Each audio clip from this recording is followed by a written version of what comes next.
تمام گلے کو وہ پھاڑ کے نہیں نکلے گی۔ احمد آرام سے اسٹارٹنگ کریں، آرام سے۔ جب آپ نے گاڑی چلائی تھی، آپ کے پاس اگر نئی گاڑی مرسڈیز کھڑی ہو، بی ایم ڈبلیو کھڑی ہو، لیگزس کھڑی ہو، آپ اس پہ کبھی بھی گاڑی سیکھیں گے نہیں۔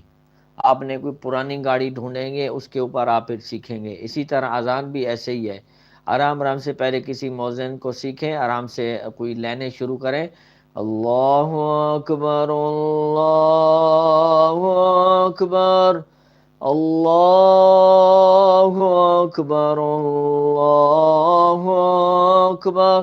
جب یہ ٹھیک ہو جائے تو پھر آپ بی ایم ڈبلیو لے لیں اور سپیڈ بڑھا لیں۔